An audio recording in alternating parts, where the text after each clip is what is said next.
안녕하세요. 썸쌤입니다. 레슨 3 제3과 에서부터 어떤 일이나 상태가 시작되는 장소나 시간을 나타낼 때 사용해요. 엠마씨가 자전거를 타고 있어요. 그런데 조금 피곤해 보여요. 지금 어디에 가는 걸까요? 학교, 회사, 어딘가 가겠죠. 그런데 어디에서 출발해서 자전거를 타고 온 것 같아요? 네, 맞아요. 집에서 출발해서 학교나 회사까지 자전거를 타고 왔어요. 엠마 씨는 집에서부터 자전거를 타고 왔어요. 여러분이 누군가에게 어디까지 가요? 하고 물어봐요. 그 사람이 KTX 기차표를 보여주면서 서울까지 가요? 라고 말해요. KTX 기차표에는 부산에서 서울 이렇게 돼 있죠. 이번에는 어디에서 출발해요? 하고 물어보면 부산에서 출발해요 라고 할 수 있어요. 이때 출발 지점을 더 분명하게 말하고 싶으면 이 기차는 부산에서부터 출발해요 라고 말해요. 이처럼 어떤 행동이나 상태가 시작되는 장소나 시간을 말할 때는 에서부터를 사용해요. 부산에서부터 출발해요. 여러분, 한국어 교실 학생 중에 독일에서 온 친구가 있어요. 어디에서 왔는지를 강조하고 싶을 때 어디에서부터를 사용해요. 그래서 독일에서부터 왔어요 라고 말할 수 있어요. 독일에서 한국까지 왔어요. 독일에서부터 한국까지 왔어요. 둘 다 맞지만 에서부터를 쓰면 출발한 곳이 멀다, 거리감이 크다는 느낌을 조금 더 강하게 표현할 수 있어요. 아, 독일에서 왔군요 라고 자연스럽게 받아줄 수 있어요. 어디에서부터 걸었어요? 어디에서부터 자전거를 탔어요? 이렇게 물어볼 수도 있죠. 에서부터는 명사와 함께 쓰여 어떤 일이나 상태가 시작되는 장소나 시간을 나타내는 표현이에요. 조사에서와 부터가 합쳐진 형태로 출발한 장소나 시점을 더 분명하게 강조하고 싶을 때 사용해요. 또한 말할 때는 서부터로 짧게 줄여 말하기도 해요. 활용 형태를 한번 볼까요? 활용 형태는 에서부터는 간단합니다. 다 에서부터만 붙이면 돼요. 그래서 집 하면 집에서부터, 회사, 회사에서부터, 한국, 한국에서부터, 아시아, 아시아에서부터, 10시, 10시에서부터, 12월, 12월에서부터 이렇게 활용됩니다. 안나 씨는 서울에서부터 제주도까지 비행기를 타고 갔어요. 또는 서부터로 줄여서 안나 씨는 서울서부터 제주도까지 비행기를 타고 갔어요. 저는 매일 1시에서부터 3시까지 한국어를 공부해요. 한국에서부터 유럽까지 여행을 해보고 싶어요. 저기에서부터 여기까지 청소를 했어요. 집에서부터 학교까지 15분 정도 걸려요. 한국어 수업은 1시에서부터 2시까지예요. 집에서부터 회사까지 2시간쯤 걸렸어요. 명동에서부터 걸어왔는데 1시간 조금 넘게 걸렸어요. 화장실에서부터 시작해서 순서대로 청소했어요. 제 고향에서부터 한국까지 비행기로 10시간쯤 걸려요. 부산에서부터 혼자 운전해 왔어요. 전주에서부터 서울까지 가본 적 있어요. 서울에서부터 부산까지 여행해 본 적 있어요. 한국에서부터 브라질까지 가본 적 있어요. 은행에서부터 집까지 걸어왔어요. 회사에서부터 친구하고 이야기하면서 식당에 갔어요. 저는 남산에서부터 학교까지 걸어왔어요. 선생님과 저는 정류장에서부터 만나서 같이 왔어요. 6월에서부터 8월까지는 여름방학입니다. 안나 씨가 저기에서부터 청소를 시작했어요. 민수 씨가 어디에서부터 출발하는지 모르겠어요. 엠마 씨는 머리에서부터 발끝까지 예뻐요. 메이 씨는 매일 3시에서부터 5시까지 피아노를 배워요. 어머니께서는 부엌서부터 청소하고 계세요. 지미 씨는 산 정상에서부터 여기까지 뛰어서 내려왔습니다. 저는 아시아에서부터 유럽까지 여행을 하고 싶습니다. 그런데 제가 집 앞에서부터 택시를 탔어요. 정상이라 그러는 거는 산의 제일 높은 곳을 이야기합니다. 오늘 한강까지 걸어왔어요. 정말요? 어디에서부터 걸어왔어요? 집에서부터 걸어왔어요. 먼 거리를 걸어본 적이 있어요? 네, 집에서부터 학교 도서관까지 걸어간 적이 있어요. 시간이 얼마나 걸렸어요? 1시간쯤 걸렸어요. 여기서 집까지 멀어요? 학교에서부터 집까지 40분 정도 걸려요. 한국어 수업이 언제예요?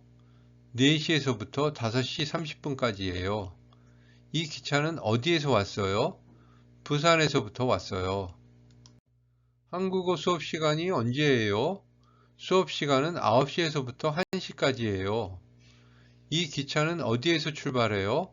서울에서부터 출발해요. 여기서 제주도까지 몇 시간 걸려요? 서울에서부터 제주도까지 비행기로 1시간 걸려요. 민수 씨, 어디부터 차를 타고 왔어요? 부산에서부터 계속 차를 타고 왔어요. 유키 씨, 여기서 대구까지 몇 시간 걸려요? 서울에서부터 대구까지 기차로 3시간 걸려요. 안나 씨, 이 의자들을 어디에 둘까요? 여기에서부터 놓으면 돼요. 서울에서부터 대전까지 몇 시간 걸려요? 서울에서부터 대전까지 2시간 걸려요. 이 기차는 어디에서 왔어요? 부산역에서 왔어요. 집에서부터 서울역까지 얼마나 걸려요? 지하철로 50분쯤 걸려요. 민수 씨, 쉬는 시간이 언제예요? 쉬는 시간은 11시에서부터 11시 30분까지예요. 지민 씨, 그 학교가 왜 마음에 듭니까? 입학에서부터 졸업까지 모두 장학금을 받을 수 있어요. 빈칸 채우기 해볼까요? 남산까지 걸어왔어요. 어디에서 출발했어요? 네, 걸어왔어요. 집. 걸어왔는데 1시간쯤 걸렸어요. 명동. 이 넓은 집을 혼자 다 청소했어요? 네, 시작해서 그냥 했어요. 거실. 남산까지 걸어왔어요. 어디에서 출발했어요? 네, 집에서부터 걸어왔어요. 명동에서부터 걸어왔는데 1시간쯤 걸렸어요.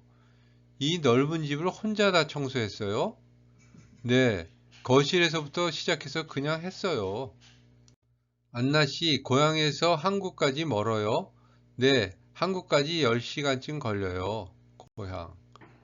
서울까지 혼자 운전했어요? 어디에서부터 운전했어요? 네, 혼자 운전해 왔어요. 부산. 안나 씨, 고향에서 한국까지 멀어요? 네, 고향에서부터 한국까지 10시간쯤 걸려요. 서울까지 혼자 운전했어요? 어디에서부터 운전했어요? 네, 부산에서부터 혼자 운전해 왔어요. 빈칸 채우기예요. 집에서 도서관, 자전거를 타고 가요. 회의소에서 집까지 버스를 타고 가요. 학교, 공항, 택시를 타고 가요. 집에서 도서관까지 자전거를 타고 가요. 회사에서부터 집까지 버스를 타고 가요. 학교에서부터 공항까지 택시를 타고 가요. 수영장, 영화관, 영화관까지 지하철을 타고 가요. 집, 학교, 학교까지 걸어가요. 수영장에서부터 영화관까지 지하철을 타고 가요.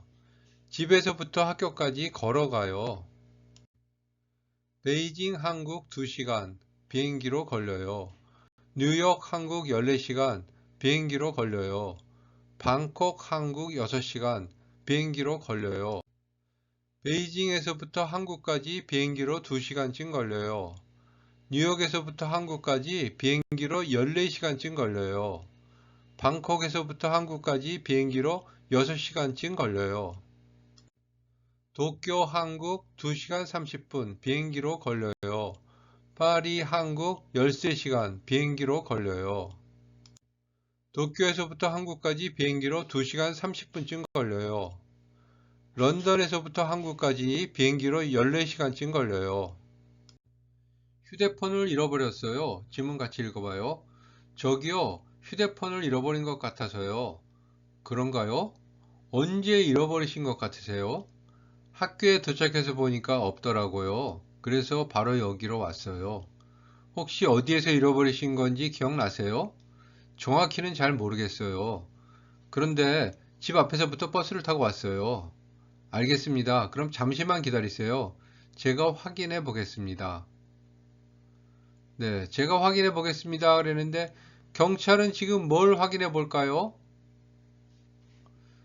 결국 버스, CCTV, 분실물 센터 등을 확인해 본다는 얘기예요. 분실물 뭐예요? 잃어버린 물건을 모아놓는 센터입니다. Lost and Found 이런 거죠. 정확히는 잘 모르겠어요. 정확히, 바르고 확실하게, 정확히 계산하다. 정확히 말해주세요. 정확히 몇 시에 도착해야 하나요? 당신 말이 정확히 맞아요. 그 숫자를 정확히 입력해 주세요. 제가 확인해 보겠습니다. 확인하다. 틀림없이 그러한지를 알아보거나 인정하다. 정보를 확인하다. 예약을 확인하다. 사실을 확인하다. 영수증을 확인하다. 예약 여부를 확인하다. 서류를 확인하다. 안전한지 확인하다. 지갑을 잃어버렸어요. 오후에 지갑을 잃어버렸다. 오늘은 아침부터 정신이 없던 하루였다. 학교에 가려고 집을 나섰는데 갑자기 비가 와서 다시 집으로 돌아가 우산을 챙겼다. 우산을 가지고 학교에 도착해 수업을 들은 뒤 친구와 점심을 먹으러 갔다. 식당에서 계산하려고 보니 지갑이 없다는 것을 알았다. 그래서 식당에서부터 학교까지 걸어왔던 길을 다시 확인해 보았다. 하지만 어디에서도 지갑을 찾을 수 없었다.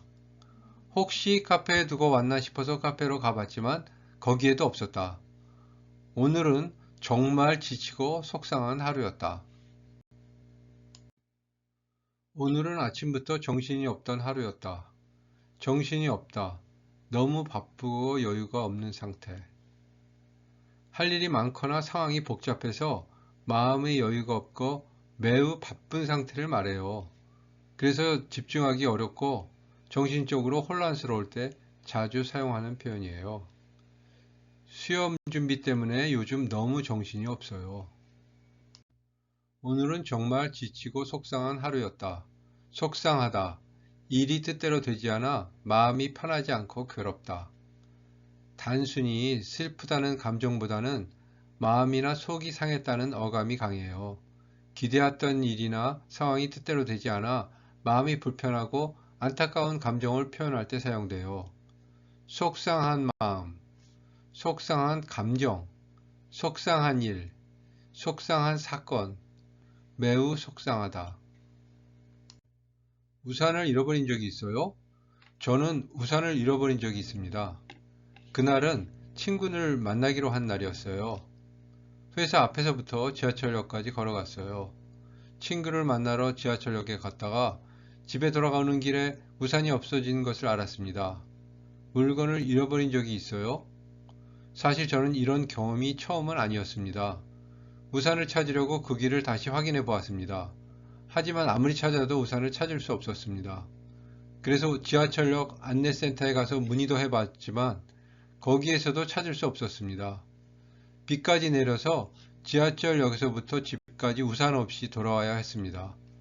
그날은 비도 오고 정말 힘든 하루였습니다. 그날은 비도 오고 정말 힘든 하루였습니다. 힘들다. 힘이 많이 쓰이는 면이 있다. 일이 힘들다. 힘든 하루였다. 힘든 일이다. 요즘 많이 힘들어요. 여기까지 하겠습니다. 다음 시간에 만나요.